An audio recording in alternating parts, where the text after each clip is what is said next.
ভূতের জ্বর। রাত তখন প্রায় 2টো। গ্রামের শেষ প্রান্তে বটগাছের নিচে একটা ছোট্ট কুঁড়ে ঘর। ঘরটার চারপাশ জঙ্গলে ঘেরা, দিনের আলো যেন ঠিকমতো পৌঁছাতে পারে না। ঘরটায় থাকে বৃদ্ধা মালতী দাদি। গ্রামে সবাই বলে, ওর স্বামী অনেক আগেই মারা গেছে, কিন্তু দাদি নাকি একা থাকে না। রাত হলে কেউ একজন আসে, ফিসফিস করে কথা বলে। গ্রামের লোকেরা প্রথমে এইসব বিশ্বাস করত না, কিন্তু কয়েকদিন হলো আজব কিছু ঘটনা ঘটতে শুরু করেছে। রাত হলেই ঘরটার দিক থেকে কুকুরের কর্কশ চিৎকার শোনা যায়, বাতাসে একটা গন্ধ ভাসে, পুরনো কাপড়ের মতো সোদা, ভিজে কাঠের পোড়া গন্ধ। রহস্যের শুরু। একদিন গ্রামের সাহসী যুবক রতন ঠিক করল, আজকে সে সব রহস্যের সমাধান করে ছাড়বে। রাত 10টা বাজতেই সে একটা লাঠি হাতে বটগাছের নিচে গিয়ে লুকিয়ে থাকল। রাত 12টা বাজতে না বাজতেই একটা কাঁপানো বাতাস বইতে শুরু করল। হঠাৎই ঘরের দরজা আপনা আপনি খুলে গেল। রতন চোখ বড় বড় করে দেখল, একটা অদ্ভুত ছায়ামূর্তি ধোঁয়ার মতো বেরিয়ে এলো। তার লম্বা হাত, ছেঁড়া ধুতি, আর জ্বলজ্বলে চোখ। সেটা ফিসফিস করে বলল, মালতী, সময় হয়েছে। ভয়ানক সত্য। রতন সেই রাতেই দৌড়ে গিয়ে গ্রামের প্রধানের কাছে সব বলল। পরদিন সকালে গ্রামের সবাই গিয়ে দাদির ঘরে ঢুকল। কিন্তু যা দেখল, তা একেবারে অবিশ্বাস্য। ঘরের মেঝেতে শুয়ে আছে মালতী দাদি, নিথর, ঠান্ডা।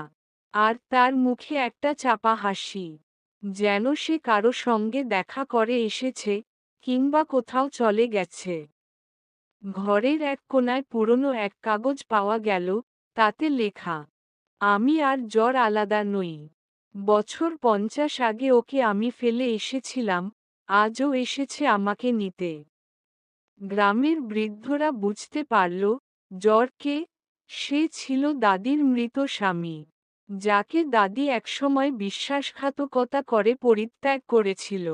অনেক বছর পর সেই আত্মা ফিরে এসে তাকে নিয়ে গেছে। সেই রাতের পর থেকে কেউ আর বটগাছের নিচে যেতে সাহস করে না। কারণ মাঝরাতে শোনা যায়, কেউ যেন ফিসফিসিয়ে বলছে, সময় হয়েছে। শেষ পরিণতি। গ্রামের লোকেরা মালতী দাদির সৎকারের ব্যবস্থা করল। কিন্তু আশ্চর্যের বিষয়, দাদির দেহ যখন চিতায় তোলা হলো, তখন আকাশ কালো মেঘে ছেয়ে গেল। বাতাসে সেই একই গন্ধ ভেসে এলো, পুরনো কাপড়ের সোদা গন্ধ, ভিজে কাঠের পোড়া গন্ধ। আগুন জ্বালানোর সাথে সাথে একটা অদ্ভুত আওয়াজ শোনা গেল, যেন কেউ হাসছে কিংবা কাঁদছে। সবাই ভয় পেছনে সরে এল। কিন্তু রতন সাহস করে আগুনের দিকে তাকাতেই চমকে উঠল, আগুনের লাল শিখার ভেতরে একটা ছায়ামূর্তি স্পষ্ট হয়ে উঠছে। ভয়াল দেখা। সেই ছায়া ধীরে ধীরে গাঢ় হল, তারপর গম্ভীর কণ্ঠে বলল, আমরা একসাথে চলে যাচ্ছি, আর কেউ আমাদের ডাকবে না। এরপর ধোঁয়ার মতো মিলিয়ে গেল সবকিছু। গ্রামের লোকেরা অবাক হয়ে তাকিয়ে রইল। আগুন নিভে গেল দ্রুত। আশ্চর্যের ব্যাপার, চিতায় মালতী দাদির শরীরের কোনো চিহ্নই রইল না।